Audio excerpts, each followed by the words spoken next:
আজকে তোমাদের নতুন ধরনের একটা নাস্তা বানিয়ে দেখাবো। এই নাস্তাটা বাচ্চাদের টিফিন বক্সে বানিয়ে দিলে তারা টিফিন ফাঁকা করে খেয়ে নেবে, এতটাই মজার হয় আর খুব কম সময়ের মধ্যে বানিয়ে নিতে পারবে। আর বন্ধুরা, হেলদি এই রেসিপিটা কেউ মিস করবে না, বাচ্চা থেকে বড় সবাই পছন্দ করবে, এতটাই টেস্টি হয়। চলো তাহলে ঝটপট নাস্তাটা শুরু করা যাক। প্রথমে আমি চুলোর মধ্যে একটা কড়াই বসিয়েছি।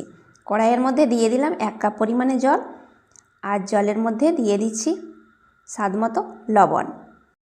এবার জলটা ভালোভাবে ফুটে আসা পর্যন্ত অপেক্ষা করব। জলের মধ্যে ভালোভাবে বলক উঠে গেছে।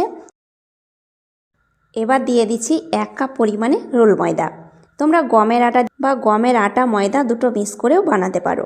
আঁচটাকে একদম লোতে রেখে নাড়াচাড়া করে ডোটা বানিয়ে নিতে হবে, এতে তলাতে লেগে যাবে না আর ডোটা পুরোপুরিভাবে সেদ্ধ হবে। এইভাবে ময়দাটাকে সেদ্ধ করে নিলে বাচ্চারা খেলে কোনো অসুবিধা হবে না, খুব ঝটপট হজম হয়ে যাবে। আর বন্ধুরা, ডোটা বানানো খুব সহজ, খুব অল্প টাইমের মধ্যে ডোটা বানিয়ে নিতে পারবে।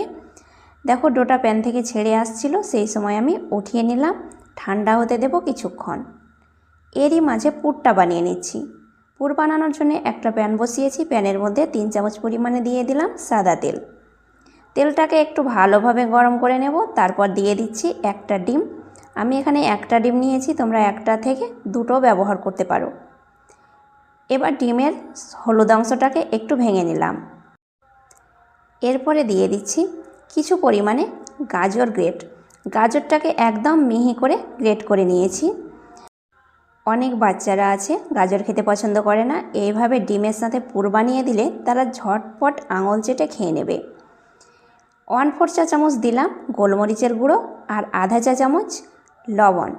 লবণটা তোমরা স্বাদ মতো দেবে। এবার নাড়াচাড়া করে ডিমটাকে একদম ভেঙে নিয়েছি। আর ডিমের পুরটা পুরোপুরিভাবে রেডি হয়ে গেছে। এবার প্যানটাকে নামিয়ে নিচ্ছি। এরই মাঝে ডোটা পুরোপুরিভাবে ঠান্ডা হয়ে গেছে। এবার ডোটাকে ভালোভাবে একটু মথে নিচ্ছি। আর বেশ একটু মথে নিলে ডোটা একদম নরম হয়ে যাবে আর নাস্তাটা বানানো আমাদের খুব সুবিধে হবে। 2 ভাগে ডোটাকে কেটে নিলাম, তারপর বেলুন চাকির মধ্যে বেলে নেব।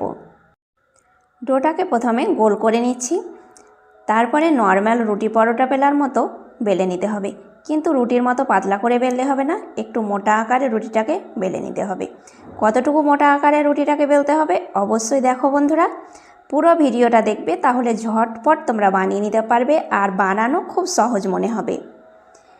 দেখো, এই রকম মোটা আকারে রুটিটাকে বেলে নেবে। তারপরে যে আগে থেকে পুরটা রেডি করেছিলাম, সেই পুরের মধ্যে দিয়ে দিচ্ছি 1 চামচ পরিমাণে টমেটো সস।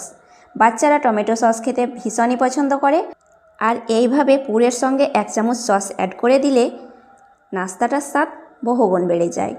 ভালোভাবে সসটাকে পুরের সঙ্গে মাখিয়ে নিয়েছি। এবার আমি পুরটা অর্ধেক মতো একটা রুটির মধ্যে দিয়ে দিচ্ছি। এবার ভালোভাবে মুড়ে নেব। আর বন্ধুরা, চারি সাইডটাকে শাড়ির কুঁচির মতো এইভাবে গোল করে নেব। আর একবার দেখলে খুব সহজে তোমরা বানিয়ে নিতে পারবে। আর বন্ধুরা, যারা ফার্স্ট টাইম নাস্তাটা বানাবে তারাও ইজিলি বানিয়ে নিতে পারবে পুরো ভিডিওটা দেখলে। এবার দেখো বন্ধুরা, চারিপাশটাকে হাত দিয়ে একটু চেপে চেপে সমান করে নিচ্ছি। এটা ভালোভাবে জয়েন্টটাকে সমান করে নিতে হবে, তাহলে পরবর্তীতে বেলার সময় পুরটা বেরিয়ে আসবে না। একটু ময়দা লাগিয়ে ভালোভাবে জয়েন্টটাকে বন্ধ করে দিলাম, তারপরে আলতোভাবে বেলনি দিয়ে বেলে নিচ্ছি। এইভাবে একটু বেলে নিলে ভিতরের পুরটা চারিপাশে ছড়িয়ে যাবে আর নাস্তাটা খেতে ভীষণই মজার হবে। আর দেখো বন্ধুরা, এই রকম মোটা করে নাস্তাটা বানিয়ে নিতে হবে। আমি পরপর দুটো নাস্তা একইভাবে বানিয়ে নিয়েছি। এবার চলে যাচ্ছি পরের স্টেপে। চুলোর মধ্যে একটা প্যান বসিয়েছি, প্যানটাকে একটু ভালোভাবে গরম করে নিয়েছি। তারপর আঁচটাকে লোতে রেখে একটা নাস্তা প্যানের মধ্যে দিয়ে দিলাম। কিছুক্ষণ পর আবার আর এক পাশ করে দিচ্ছি নাস্তাটাকে, আর 2 পাশ একটু উল্টে পাল্টে শুকনো খোলাতে সেঁকে নিচ্ছি। তারপরে 2-3 চামচ সাদা তেল দিয়ে দিচ্ছি। আর বন্ধুরা, একটু সাদা তেল দিলে নাস্তাটা তাড়াতাড়ি ফুলকো হবে আর কালারটাও চলে আসবে। আর আঁচটাকে লো টু মিডিয়ামে রেখে নাস্তাগুলো আমি ভেজে নেব।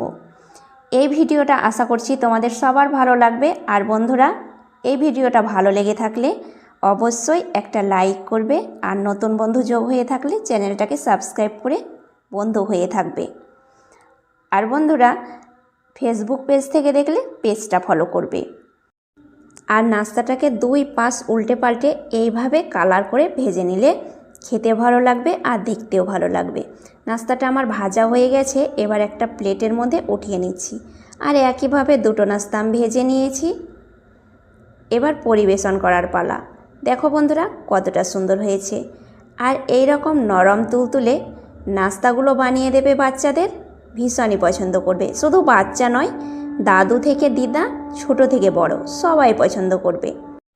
এবার বন্ধুরা তোমাদের নাস্তাটা কেটে দেখাই ভিতরটা কতটা সুন্দর হয়েছে। আর এইভাবে তোমরা নাস্তা বানিয়ে একবার দেখবে, ভীষণই মজার হয় খেতে। একবার বানিয়ে খেলে বা বাচ্চাদেরকে বানিয়ে দিলে তারা বারবার খেতে চাইবে এই হেলদি রেসিপিটা। আর ভিতরটা একদম পুরে ভরা। তাহলে বন্ধুরা, এই রেসিপিটা একদিন হলেও বাড়িতে বানিয়ে খাবে। আজ এই পর্যন্ত, ধন্যবাদ।